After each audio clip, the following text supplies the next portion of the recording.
ایک بے روزگار نوجوان چڑیا گھر نوکری کی تلاش میں گیا۔ انچارج نے پہلے تو نہ کر دی، مگر پھر اس کی حالت زار دیکھتے ہوئے اس کو بندر کی نوکری آفر کی گئی۔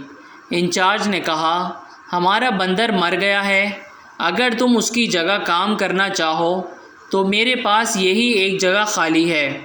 نوجوان بولا، بندر کی نوکری؟ انچارج، ہاں۔ نوجوان، مگر میں سمجھا نہیں، یہ تو ناعقل کی بات ہے۔ انچارج نے کہا، کل آ جانا، میں سمجھا دوں گا۔ مجبور جوان دوسرے دن حاضر ہوا۔ انچارج نے کہا، یہ لو کھال، پہن لو، پنجرے میں بیٹھ جاؤ، اور ہاں تھوڑی دیر بعد ادھر ادھر اچھل کود کر لینا، بچے آئیں تو ایک آدھ کلا بازی لگا لینا۔ خیر وقت گزرنے لگا۔ جوان تنگ تو تھا، مگر روٹی ملنے سے اس کا دل لگا رہا۔ ایک دن بہت سے بچے آ گئے اور خوب چہل پہل ہو گئی۔ بچے اس کی حرکتوں سے خوش ہو کر مٹھائی، پھل، چپس اور پیسے تک پھینکنے لگے۔ مزید پیسوں کی لالچ میں جوان نے مزید اور لمبی لمبی چھلانگیں لگانا شروع کر دیا۔ ایک چھلانگ کچھ زیادہ لمبی ہو گئی اور وہ اچھل کر ساتھ والے پنجرے میں جا گرا۔